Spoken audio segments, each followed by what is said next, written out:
गुरुदेव ने इस पावन शब्द अंदर गुरु की सेवा की महत्ता बयान करन अस्ते उस तो उपरंत एक औरत बारे गल की है जो गुरु शब्द तो विहूणी है, खाली है।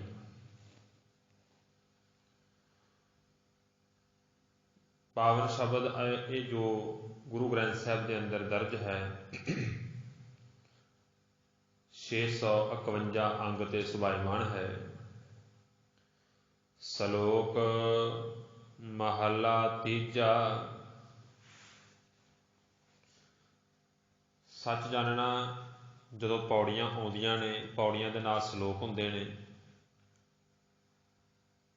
ज़्यादातर सारे गुरु ग्रंथ साहब के अंदर, सारी बाणी के अंदर जदों सलोक सरलेख हेठ बाणी आउंदी है ना, वो थोड़ी जी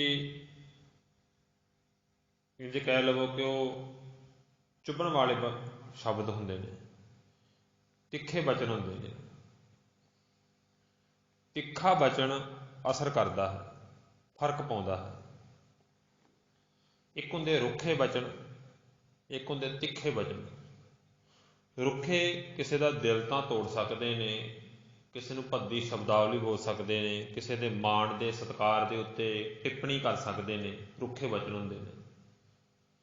तिखे बचन होंदे ने कि किसी को झिड़कना भी है तो वो फायदे वास्ते, किसी को बोलना भी है तो वो फायदे वास्ते।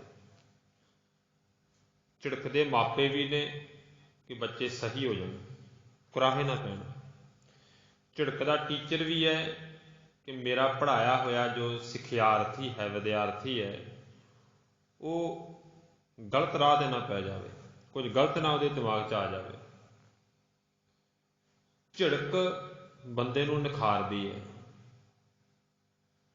लोहार लोहे ते इसे करके सट मारदा है कि लोहा चमक जाए।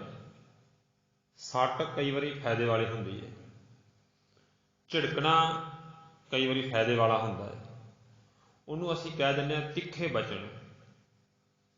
एक होंदे रुखे बचन, इधरों आए तां टिप्पणी करती, इधरों आए तां टिप्पणी करती, बस बैठे बैठे आपदा हंकार जा झाड़ के चले जाना कि मेरी इत्थे जिहड़ा फरला है जिहड़ा मेरा ये वड्डा उच्चा रहे, मेरा झंडा उच्चा रहे, तो दूजे का भावें मान तान सत्कार जीरो हो जाए तो हो जाए।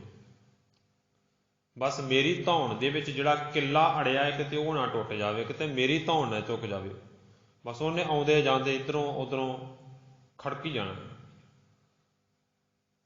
पातशाह कहते कि जिहड़े गुरु के बचन होंदे ना वो सारे तिखे बचन ने। गुरु ग्रंथ साहब दे विच कोई भी बचन ऐसा वो रुखा बचन नहीं है, तिखे बचन ने। तिखा बचन इलाज करता है। सूई तिखी है, लगती है तो रोग का नाश करती है। सूई तिखी है। डॉक्टर के हाथ में जो ऑपरेट करते हैं तो उन्होंने हाथ में कई ऐसे औजार होंदे ने जिहड़े तिखे होंदे ने, जिहड़े शरीर नूं कट दिंदे ने, पर वो कट्टण तो बाद शरीर नूं तंदुरुस्ती मिलती है। जो रोग है उन्होंने कढ़ दिंदे ने बाहर। तिखा बचन बड़ा फायदा वाले होंदे ने। तिखी चीज़ बड़े फायदे वाली होंदी है। गुरु ग्रंथ साहब के बचन तिखे होंदे ने तां जो इलाज हो जाए। पातशाह ने पावन बचन के अंदर बख्शिश की है। सलोक महला तीजा। गुर सेवा ते सुख उपजै, फिर दुख ना लगे आए। गुरु सेवा तो सुख पैदा होंदा है। गुरु सेवा की है? गुरु ने दो तरह की सेवा दसी है, मन करके ते तन करके। ज़्यादातर सारे तन करके भी सेवा कर लेंदे ने ते धन करके भी सेवा कर लेंदे ने, पर मन करके बहुत घट सेवा करते हैं।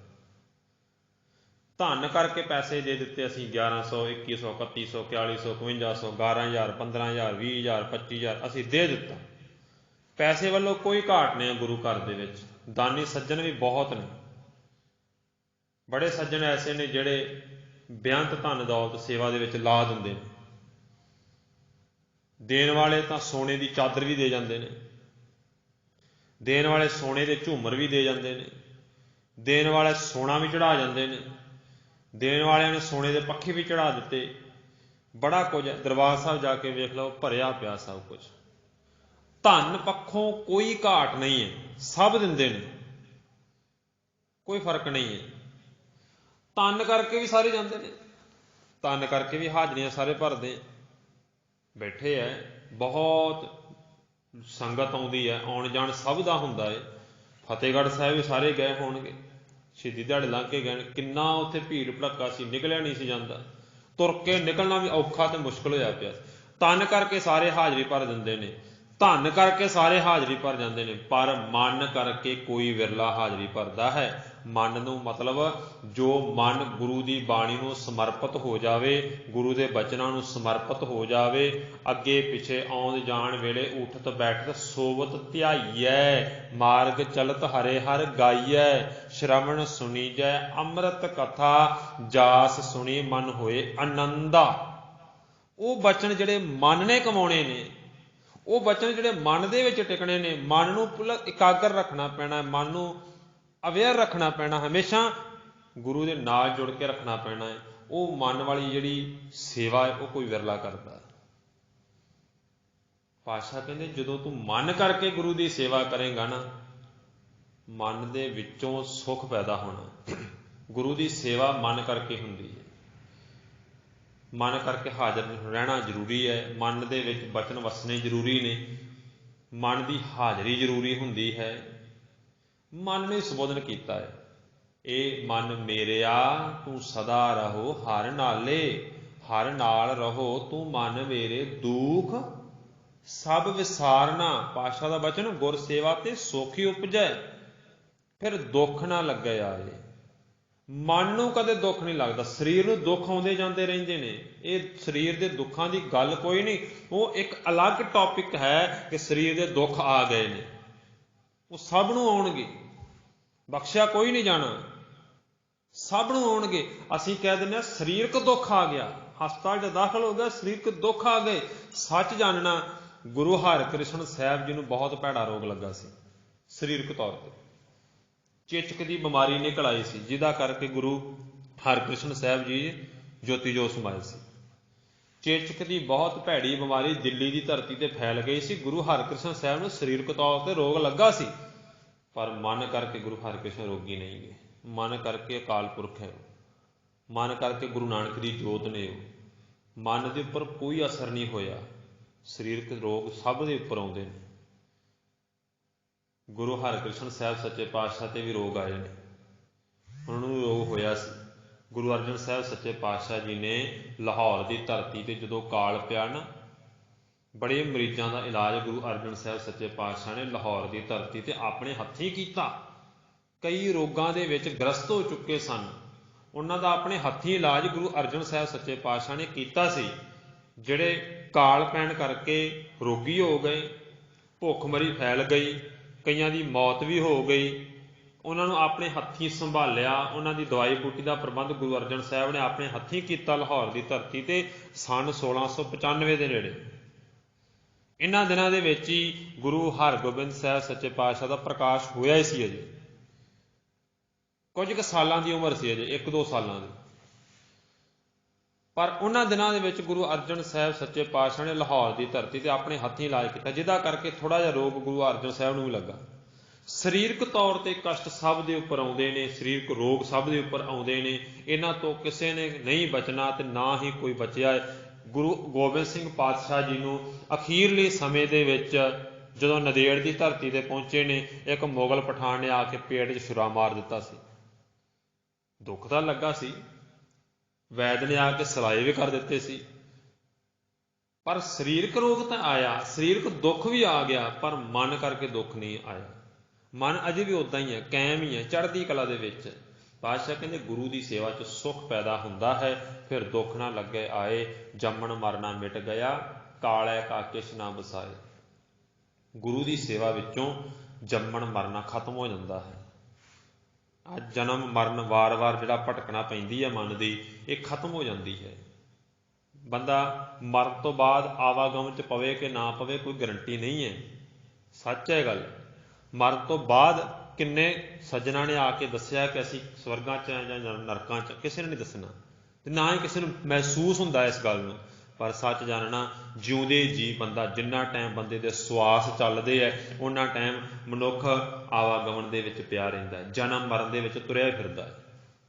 ਹੁਣੇ ਹੀ ਚੰਗਾ ਸੀ, ਹੁਣੇ ਮਾੜਾ ਹੋ ਗਿਆ, ਹੁਣੇ ਲੋਭੀ ਸੀ, ਹੁਣੇ ਦਿਆਲੂ ਹੋ ਗਿਆ, ਹੁਣੇ ਗੁੱਸੇ ਵਾਲਾ ਸੀ, ਹੁਣੇ ਤਰਸ ਵਾਲਾ ਹੋ ਗਿਆ। ਪਤਾ ਹੀ ਨਹੀਂ ਲੱਗਦਾ ਕਦੋਂ ਰੂਪ ਕਿੰਨੇ ਬਦਲ ਲੈਂਦਾ ਹੈ। ਇਹ ਸੁਭਾਅ ਹੈ ਬੰਦੇ ਦਾ। ਪਾਤਸ਼ਾਹ ਕਹਿੰਦੇ ਏਦਾਂ ਤੇਰਾ ਸੁਭਾਅ ਬਦਲਦਾ, ਕਦੀ ਕੁਝ ਜਨਮ ਲੈ ਲੈਂਦਾ, ਕਦੀ ਕੁਝ ਮਰ ਜਾਂਦਾ ਤੇਰੇ ਅੰਦਰੋਂ, ਕੁਝ ਜਨਮ ਲੈ ਲੈਂਦਾ, ਕਦੇ ਕੁਝ ਬਣ ਜਾਂਦਾ। ਜੰਮਣ ਮਰਨਾ ਮਿਟ ਗਿਆ, ਕਾਲੇ ਕਾ ਕਿਛ ਨਾ ਬਸਾ। ਗੁਰੂ ਦੀ ਸੇਵਾ ਦੇ ਵਿੱਚੋਂ ਆਹ ਚੀਜ਼ਾਂ ਖਤਮ ਹੁੰਦੀਆਂ ਨੇ। ਸਾਰੇ ਜਿਹੜਾ ਮੌਤ ਦਾ ਵੀ ਨਾ ਪ੍ਰਭਾਵ ਜਿਹੜਾ ਉਹ ਬੰਦੇ ਦੇ ਉੱਪਰ ਅਸਰ ਨਹੀਂ ਪਾ ਸਕਦਾ। ਹਰ ਸੇਤੀ ਮਨ ਰਵ ਰਹਿਆ, ਸੱਚੇ ਰਹਿਆ ਸਮਾਏ। ਗੁਰੂ ਦੇ ਨਾਲ ਮਨ ਜੁੜ ਜਾਂਦਾ ਹੈ, ਰਵ ਰਹਿਆ ਜੁੜਿਆ ਜਾਂਦਾ ਹੈ, ਮਿਕਸ ਅਪ ਹੋ ਜਾਂਦਾ ਗੁਰੂ ਦੇ ਨਾਲ। ਸੱਚੇ ਰਹਿਆ ਸਮਾਏ, ਸੱਚ ਦੇ ਵਿੱਚ ਸਮਾ ਜਾਂਦਾ ਗੁਰੂ ਦੀ ਸੇਵਾ ਨਾਲ। ਨਾਨਕ ਹਉ ਬਲਿਹਾਰੀ ਤਿਨ ਕਉ। ਨਾਨਕ ਜੀ ਕਹਿੰਦੇ ਮੈਂ ਉਹਨਾਂ ਤੋਂ ਬਲਿਹਾਰੇ ਜਾਵਾਂ ਜੋ ਚੱਲਣ ਸਤਿਗੁਰ ਪਾਏ, ਜੋ ਗੁਰੂ ਦੇ ਭਾਣੇ 'ਚ ਰਹਿ ਕੇ ਚੱਲਦੇ ਨੇ, ਗੁਰੂ ਦੀ ਰਜਾ 'ਚ ਰਹਿ ਕੇ ਚੱਲਦੇ ਨੇ ਜਿਹੜੇ। ਮਹੱਲਾ ਤੀਜਾ। ਇਹ ਸ਼ਬਦ ਜੋ ਤਿੱਖਾ ਬਚਣਾ ਥੋੜ੍ਹਾ ਜਿਹਾ। ਪਾਤਸ਼ਾਹ ਨੇ ਇਸ ਪਾਵਨ ਸ਼ਬਦ ਦੇ ਅੰਦਰ ਇੱਕ ਔਰਤ ਦੀ ਗੱਲ ਕੀਤੀ ਹੈ। ਸੱਚ ਜਾਣਨਾ, ਔਰਤ ਨੂੰ ਮਾਣ ਸਤਿਕਾਰ ਵੀ ਗੁਰੂ ਨੇ ਬੜਾ ਦਿੱਤਾ ਹੈ, ਬੜਾ ਉੱਚਾ ਰੁਤਬਾ ਦਿੱਤਾ ਹੈ। ਬੜੇ ਸੁੰਦਰ ਬਚਨਾਂ ਦੇ ਨਾਲ ਇੱਕ ਔਰਤ ਨੂੰ ਨਿਵਾਜਿਆ ਹੈ। ਪਰ ਨਾਲ ਹੀ ਦੂਜੇ ਪਾਸੇ ਉਸ ਔਰਤ ਦੀ ਵੀ ਗੱਲ ਕੀਤੀ ਹੈ ਜਿਹੜੇ ਅੰਦਰ ਔਰਤ ਵਾਲੇ ਗੁਣ ਨਹੀਂ ਹੈਗੇ, ਇਸਤਰੀ ਵਾਲੇ ਗੁਣ ਨਹੀਂ ਹੈਗੇ। ਇੱਕ ਔਰਤ ਨੂੰ ਵੀ ਪਾਤਸ਼ਾਹ ਨੇ ਵਰਜਿਆ ਹੈ, ਉਹਨੂੰ ਝਿੜਕਿਆ ਹੈ ਕਿ ਇਹ ਔਰਤ ਔਰਤ ਨਹੀਂ ਹੋ ਸਕਦੀ। ਔਰਤ ਬੜੀ ਸਤਿਕਾਰਯੋਗ ਹੈ। ਸਾਰੇ ਸੰਸਾਰ ਨੂੰ ਜੇ ਕਿਸੇ ਨੇ ਅੱਗੇ ਵਧਾਇਆ ਹੈ ਤੇ ਇੱਕ ਔਰਤ ਦਾ ਹੱਥ ਹੈ। ਇਸ ਸੰਸਾਰ ਨੂੰ ਖੂਬਸੂਰਤ ਬਣਾਉਣ ਦੇ ਵਿੱਚ ਔਰਤ ਦਾ ਬਹੁਤ ਵੱਡਾ ਯੋਗਦਾਨ ਹੈ। ਬੰਦਾ ਸਿਰਫ ਤੇ ਸਿਰਫ ਘਰ ਬਣਾ ਸਕਦਾ ਹੈ, ਸਿਰਫ ਤੇ ਸਿਰਫ ਇੱਕ ਮਕਾਨ ਖੜਾ ਕਰ ਸਕਦਾ ਹੈ, ਪਰ ਘਰ ਦਾ ਵਾਸਾ ਇੱਕ ਔਰਤ ਤੋਂ ਬਿਨਾਂ ਨਹੀਂ ਹੋ ਸਕਦਾ। ਔਰਤ ਬੜੀ ਵੱਡੀ ਸ਼ਖਸੀਅਤ ਹੈ। ਜਿੱਡਾ ਮਰਜ਼ੀ ਵੱਡਾ ਘਰ ਹੋਵੇ, ਉਸ ਘਰ ਦੇ ਵਿੱਚ ਜਿੰਨਾ ਟਾਈਮ ਤਾਂ ਬੰਦੇ ਨੇ, ਇੱਕ ਬੰਦਾ ਹੈ, ਉਹਨਾਂ ਟਾਈਮ ਤੱਕ ਉਹ ਘਰ ਸਿਰਫ ਇੱਕ ਇੱਟਾਂ ਦਾ ਖੜੀ ਕੀਤੀ ਬਿਲਡਿੰਗ ਹੈ। ਪਰ ਜਦੋਂ ਉਸ ਘਰ ਦੇ ਵਿੱਚ ਇੱਕ ਇਸਤਰੀ ਹੁੰਦੀ ਹੈ, ਇੱਕ ਔਰਤ ਹੁੰਦੀ ਹੈ, ਭਾਵੇਂ ਉਹ ਭੈਣ ਰੂਪ ਵਿੱਚ ਹੈ, ਭਾਵੇਂ ਪਤਨੀ ਰੂਪ ਵਿੱਚ ਹੈ, ਭਾਵੇਂ ਉਹ ਮਾਂ ਰੂਪ ਵਿੱਚ ਹੈ, ਭਾਵੇਂ ਧੀ ਰੂਪ ਵਿੱਚ ਹੈ, ਇੱਕ ਔਰਤ ਜਦੋਂ ਉਸ ਘਰ ਦੇ ਵਿੱਚ ਹੁੰਦੀ ਹੈ ਤਾਂ ਸੱਚ ਜਾਣਨਾ ਘਰ ਘਰ ਲੱਗਦਾ ਹੈ। ਬੜਾ ਵੱਡਾ ਸਤਿਕਾਰ ਹੈ ਗੁਰੂ ਸਾਹਿਬ ਨੇ ਇੱਕ ਔਰਤ ਨੂੰ ਦਿੱਤਾ ਹੈ। ਇਸ ਔਰਤ ਦੇ ਪ੍ਰਤੀ ਪਾਤਸ਼ਾਹ ਨੇ ਇੰਨਾ ਕਹਿ ਦਿੱਤਾ ਕਿ ਭਾਵੇਂ ਸੰਸਾਰ ਦੇ ਵਿੱਚ ਭਾਵੇਂ ਮਰਦ ਔਰਤਾਂ ਦੋਨੇ ਨੇ, ਪਰ ਅਕਾਲ ਪੁਰਖ ਦੀਆਂ ਨਜ਼ਰਾਂ ਦੇ ਵਿੱਚ ਆਪਾਂ ਸਾਰੀਆਂ ਔਰਤਾਂ ਹਾਂ। ਇਸ ਜੱਗ ਮੈਂ ਪੁਰਖ ਏਕ ਹੈ, ਹੋਰ ਸਗਲੀ ਨਾਰ ਸਬਾਈ। ਬਾਕੀ ਸਭ ਨਾਰਾਂ ਹੀ ਨੇ, ਔਰਤਾਂ ਹੀ ਨੇ ਬਾਕੀ ਸਭ। ਇੱਕ ਔਰਤ ਨੂੰ ਮਾਣ ਸਤਿਕਾਰ ਦਿੱਤਾ, ਕਿੱਡਾ ਵੱਡਾ ਰੁਤਬਾ ਦਿੱਤਾ। ਕਹਿੰਦੇ ਭੰਡ ਜੰਮੀਏ ਭੰਡ ਨਿੰਮੀਏ, ਭੰਡ ਮੰਗਣ ਵਿਆਹ। ਭਾਵੇਂ ਇੱਕ ਦੂਜੇ ਧਰਮਾਂ ਦੇ ਲੋਕਾਂ ਨੇ ਇਸ ਔਰਤ ਨੂੰ ਬੜੇ ਬਦਕਾਰ ਰੂਪ ਦੇ ਵਿੱਚ ਬਿਆਨ ਕੀਤਾ ਹੈ, ਬੜੇ ਭੱਦੇ ਸ਼ਬਦਾਵਲੀ ਇਸ ਔਰਤ ਦੇ ਪ੍ਰਤੀ ਬੋਲੀ ਹੈ। ਕਈਆਂ ਨੇ ਤਾਂ ਇੱਥੋਂ ਤੱਕ ਵੀ ਕਹਿ ਦਿੱਤਾ ਕਿ ਔਰਤ ਦੇ ਮੱਥੇ ਨਹੀਂ ਲੱਗਣਾ ਚਾਹੀਦਾ। ਕਈ ਧਰਮਾਂ ਨੇ ਇੱਥੋਂ ਤੱਕ ਵੀ ਕਹਿ ਦਿੱਤਾ। ਕਈਆਂ ਨੂੰ ਮੰਦਿਰ ਦੇ ਵਿੱਚ ਵੜਨ ਦੀ ਇਜਾਜ਼ਤ ਨਹੀਂ, ਕਈਆਂ ਨੂੰ ਮਸਜਿਦ ਦੇ ਵਿੱਚ ਚੜ੍ਹਨ ਦੀ ਇਜਾਜ਼ਤ ਨਹੀਂ, ਪਰ ਗੁਰੂ ਸਾਹਿਬ ਨੇ ਔਰਤ ਨੂੰ ਤਾਬਿਆ ਬੈਠ ਕੇ ਪਾਠ ਕਰਨ ਦੀ ਇਜਾਜ਼ਤ ਦਿੱਤੀ ਹੈ। ਗੁਰੂ ਘਰ ਦੀ ਸੇਵਾ ਦੇ ਵਿੱਚ ਅੱਗੇ ਹੋ ਕੇ ਸੇਵਾ ਕਰਨ ਦੀ ਇਜਾਜ਼ਤ ਦੱਸੀ ਹੈ ਤੇ ਔਰਤਾਂ ਨੂੰ ਮੁੱਖ ਰੱਖਿਆ ਸਤਿਕਾਰ। ਤੇ ਗੁਰੂ ਨਾਨਕ ਸਾਹਿਬ ਜੀ ਪਹਿਲੀ ਵਾਰੀ ਜੇਕਰ ਦਰਸ਼ਨ ਕੀਤੇ ਸੀ ਤੇ ਕਿਸੇ ਬੰਦੇ ਨੇ ਨਹੀਂ ਸੀ ਕੀਤੇ, ਕਿਸੇ ਹੋਰ ਜਗਤ ਦੇ ਕਿਸੇ ਪੁਰਸ਼ ਨੇ ਨਹੀਂ ਸੀ ਕੀਤੇ, ਇੱਕ ਔਰਤ ਨੇ ਕੀਤੇ ਸੀ। ਭਾਵੇਂ ਕਿ ਮਾਂ ਨੇ ਜਨਮ ਦਿੱਤਾ ਜ਼ਰੂਰ ਹੈ, ਮਾਤਾ ਤ੍ਰਿਪਤਾ ਜੀ ਨੇ ਜਨਮ ਜ਼ਰੂਰ ਦਿੱਤਾ ਹੈ ਗੁਰੂ ਨਾਨਕ ਸਾਹਿਬ ਨੂੰ, ਪਰ ਸੱਚ ਜਾਣਨਾ ਪਹਿਲੇ ਦਰਸ਼ਨ ਫਿਰ ਵੀ ਦੌਲਤਾਂ ਦਾਈ ਨੇ ਕੀਤੇ ਨੇ। ਮਾਂ ਨੇ ਪਹਿਲਾਂ ਨਹੀਂ ਕੀਤੇ ਦਰਸ਼ਨ, ਮਾਂ ਨੇ ਬਾਅਦ ਵਿੱਚ ਕੀਤੇ, ਪਹਿਲਾਂ ਦੌਲਤਾਂ ਦਾਈ ਨੇ ਕੀਤੇ। ਪਰ ਇੱਕ ਔਰਤ ਦਾ ਮਾਣ ਸਤਿਕਾਰ ਰੱਖਿਆ ਪਾਤਸ਼ਾਹ ਨੇ। ਬੜੇ ਵੱਡੇ ਰੁਤਬੇ ਨੇ ਇਹਨਾਂ ਔਰਤਾਂ ਦੇ ਇਸ सिख जगत दे विच, सिख कौम दे विच जदों औरतां दा इतिहास पढ़ीए, एक 100 सिख बीबियां एक बुक्स का नाम है, बुक है, वो तुहाडे ध्यान दे विच होवे जरूर पढ़िओ उस 100 सिख बीबियां। जदों गुरु नानक साहब सच्चे पातशाह ने औरतां की गल की, पातशाह ने कहा कि लोकी दूजे धर्मां दे लोग इस औरत नूं भंडी जांदे ने कि भंड है, भंड दिओ, इहनूं खत्म कर दिओ, इहनूं दब के रखो, दबा के रखो इसनूं। इत्थों तक भी कहा जाता सी कि पशु, ढोर, गवार, शूद्र, नारी, ये सब ताड़न के अधिकारी, इन्हों ताड़ के रखो, झाड़ के रखो, इन्हों झिड़क के रखो, इन्हों ढोल नूं खड़का के रखो, पशु नूं कुट के रखो, औरत नूं दबा के रखो। भावें कि दूजे धर्मां दे लोकां ने कहा सी ये सब, पर पातशाह कहंदे नहीं, जिन्हों तुसीं भंडी जाने हो ना, सच जानना ना, इस भंड तो बिना तुहाडा गुजारा नहीं जे हैगा। भंड जम्मीए, एक भंड ने तुहानूं जन्म दिता जे, जिन्हों तुसीं भंड रहे हो, इस भंड ने तुहानूं जन्म दिता है, भाव औरत ने तुहानूं जन्म दिता है। भंड जम्मीए, भंड निम्मीए, भंड मंगण विआह, इस इन्हें पैदा किया है, इन्हें जम्मिया है, ये नाल ही विआह होना है तुहाडा। भंड मंगण विआह, मंगनी ते विआह इहदे नाल ही होना है। भंडो होवै दोस्ती, भंडो चले राह, जिंदगी का अगे राह ही औरत तो बिना नहीं चलना, दोस्ती इहदे नाल ही होनी है, आने वाला समा इहदे नाल ही गुजारा होना जे। भंडो होवै दोस्ती, भंड मंगण विआह, भंडो ही भांडी उपजै, भंडै बाज ना कोय, नानक भंडै बाहरा एको सच्चा सोए। एक औरत तो बिना कुछ नहीं जे होना। पातशाह ने नाल ये भी कहा सी, सो क्यों मंदा आखिए, जित जम्मै राजान। भंड नव जम्मीए, भंड निम्मीए, भंड मंगण विआह, भंडो होवै दोस्ती, भंडो चले राह, भंड मूआ, भंड भालीए, भंड मंगण विआह। भंडो होवै दोस्ती, भंडो चले राह, भंड मूआ, भंड भालीए। ये पातशाह ने औरत की गल की है कि एक औरत तो बिना घर का गुजारा नहीं होना। तो यही औरत है जिन्हें वड्डे तो वड्डे औरतां नूं, वड्डे तो वड्डियां शख्सियतां नूं जिन्हां ने जन्म दिता है। राजे महाराजा ने इस औरत तो नाल ही जन्म लिया है। पर नाल दूजे पासे अज दे बचन दे विच एक गल औरत नूं फिर ताड़ के कही है, जिथे सत्कार दिता है, मान दिता है, उत्थे गल ये भी कही है, बिन शब्दै शुद्ध ना हो गई, जे अनेक करे श्रृंगार। एक औरत श्रृंगार औरत नूं चंगा लगता है, उहदा गुण है, उहदा गहना श्रृंगार करदी है, ठीक है, पर सच जानना पातशाह कहंदे आ, शब्द तो बिना औरत चंगी नहीं हो सकती। जिहदे कोल गुण नहीं हैगे, उहदा श्रृंगार भी किस काम। भावें लख श्रृंगार कर लवे, भावें वड्डे तो वड्डे श्रृंगार दे विच वो अपने आप नूं तैयार कर लवे, पर सच जानना चंगे गुण तो बिना एक औरत की क्वालिटी नहीं पै सकती। गुण औरत नूं सोहणिया बनाउंदा है, कल्ला श्रृंगार ही औरत नूं सोहणिया नहीं बनाउंदा। जिहदे कोल गुण नहीं है, बारी श्रृंगार की कर लवेगा। पातशाह कहंदे बिन शब्दै शुद्ध ना होवै, जे अनेक करें श्रृंगार, फिर की सार ना जाने दूजै भाए प्यार। जिन पति दे कदर ही नहीं पता, माया दे नाल प्यार पाया होया है, माया पति दे नाल प्यार घट है, पति दी दौलत दे नाल व्याध प्यार है।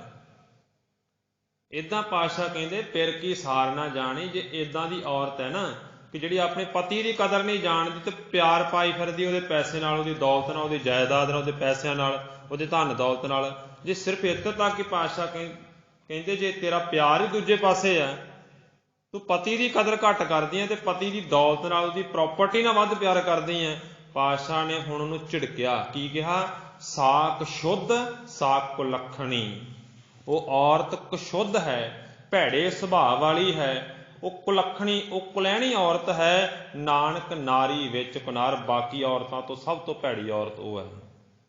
नानक नारी विच कुनार, जिहड़े अपने पति की इज्जत करन तो इलावा उहदी पति की प्रॉपर्टी दे विच मगर लगी फिरदे, मैनूं प्रॉपर्टी चाहिदी है, पति नहीं चाहिदा मैनूं। पातशाह कहंदे ऐसी औरत चंगी नहीं हुंदी। पौड़ी हर हारे अपनी दया कर, हर बोली बैणी। अकाल पुरख अगे अरदास करिए, मालका अपनी दया कर, मैं तेरी बोली बोल सकां, मैं तेरी बाणी पढ़ सकां। हर हर अपनी दया कर, मालक जी तुसीं अपनी किरपा करो। हर बोली बैणी हर नाम ध्याई हर उच्चर। मैं तेरा नाम ध्याउंदा रहा, तेरा नाम उचारदा रहा, बोलदा रहा तेरा नाम। अकाल पुरख जी हर लाहा लैनी, मैं हमेशा तेरे नाम का लाहा खटदा रहा तां जो मेरे अंदर गुण पैदा होंदे रहन, चंगा सुभाव मेरे अंदर पैदा होंदा रहे। जो जपदे हर हर दिन सरात, जिहड़े हमेशा दिन रात उहदे ध्यान च लगे रहिंदे ने। तिन हौं कुरबैनी, उन्हां तो कुरबान जाना चाहिदा है। जिन्ना सतगुर मेरा प्यारा राधया, जिन्हां ने ऐसे सतगुर प्यारे नूं याद कीता, जिन्हां ने रब दे नाम दे विच अपना चित्त जोड़ लिया। तिन जन देखा नैणी, उन्हां सज्जनां नूं मैं अपनी अखां दे नाल वेख सकां। मैं उन्हां दे दर्शन करदा रहां जिहड़े हमेशा रब दे नाम विच जुड़े रहिंदे ने, उन्हां दे नाम दे विच मगन रहिंदे ने जिहड़े। मैं ऐसे सज्जनां दे ऐसियां शख्सियतां दे रोज़ दर्शन करदा रहां, अपनी अखां दे नाल उन्हां नूं वेखदा रहां। तन मन होए निहाल, जा गुर देखा सामने। ਜਦੋਂ ਗੁਰੂ ਨੂੰ ਵੀ ਸਾਹਮਣੇ ਵੇਖਦੇ ਹਾਂ, ਮਨ ਅਤੇ ਤਨ ਦੇ ਵਿੱਚ ਖੁਸ਼ੀ ਪੈਦਾ ਹੋ ਜਾਂਦੀ ਹੈ। ਪਾਤਸ਼ਾਹ ਕਹਿੰਦੇ ਹਉ ਵਾਰਿਆ ਆਪਣੇ ਗੁਰੂ ਕਉ, ਮੈਂ ਆਪਣੇ ਗੁਰੂ ਤੋਂ ਹਮੇਸ਼ਾ ਬਲਿਹਾਰ ਜਾਵਾਂ। ਜਿਨ ਮੇਰਾ ਹਰ ਸੱਜਣ ਮੇਲਿਆ ਸੈਣੀ, ਜਿਨੇ ਅਕਾਲ ਪੁਰਖ ਪਰਮਾਤਮਾ ਵਰਗਾ ਸੱਜਣ ਮਿਲਾ ਦਿੱਤਾ। ਆਪਣੇ ਗੁਰੂ ਤੋਂ ਬਲਿਹਾਰ ਜਾਵਾਂ ਜਿਨੇ ਅਕਾਲ ਪੁਰਖ ਦੇ ਨਾਲ ਮੇਲ ਕਰਵਾ ਦਿੱਤਾ ਹੈ ਮੇਰਾ। ਪਾਤਸ਼ਾਹ ਕਹਿੰਦੇ ਜਦੋਂ ਅਕਾਲ ਪੁਰਖ ਦੇ ਨਾਲ ਸਾਂਝ ਪੈ ਜਾਵੇ, ਚੰਗੇ ਗੁਣ ਪੈਦਾ ਹੁੰਦੇ ਨੇ। ਉਹ ਔਰਤ ਵੀ ਚੰਗੀ ਹੋ ਜਾਂਦੀ ਹੈ, ਉਹ ਸੱਜਣ ਵੀ ਹੱਥੀਂ ਸੇਵਾ ਕਰਨ ਵਾਲੇ ਵੀ ਚੰਗੇ ਹੋ ਜਾਂਦੇ ਨੇ। ਇਸ ਕਰਕੇ ਪਾਤਸ਼ਾਹ ਕਹਿੰਦੇ ਮਨ ਕਰਕੇ ਸੇਵਾ ਕਰੀਏ ਅਤੇ ਚੰਗੇ ਗੁਣ ਪੈਦਾ ਕਰੀਏ, ਤਾਂ ਜੋ ਸਾਡਾ ਜੀਵਨ ਜਿਹੜਾ ਹੈ ਉਹ ਸਫਲ ਹੋ ਸਕੇ, ਚੰਗਾ ਸ੍ਰੇਸ਼ਟ ਹੋ ਸਕੇ। ਪਾਤਸ਼ਾਹ ਜੀ ਬਖਸ਼ਿਸ਼ ਕਰਨ, ਕਿਰਪਾ ਕਰਨ। ਅੱਜ ਦਾ ਪਾਵਨ ਬਚਨ ਗੁਰੂ ਅਮਰਦਾਸ ਸਾਹਿਬ ਸੱਚੇ ਪਾਤਸ਼ਾਹ ਜੀ ਦਾ 651 ਅਤੇ 52 ਅੰਗ 'ਤੇ ਸੁਭਾਇਮਾਨ ਹੈ। ਸਤਿਗੁਰੂ ਜੀ ਰਹਿਮਤਾਂ ਕਰਨ, ਕਿਰਪਾ ਕਰਨ, ਭੁੱਲ ਚੁੱਕ ਦੀ ਖਿਮਾ। ਵਾਹਿਗੁਰੂ ਜੀ ਕਾ ਖਾਲਸਾ, ਵਾਹਿਗੁਰੂ ਜੀ ਕੀ ਫਤਿਹ। ਸਤਨਾਮ ਸ੍ਰੀ ਵਾਹਿਗੁਰੂ ਸਾਹਿਬ ਜੀਓ।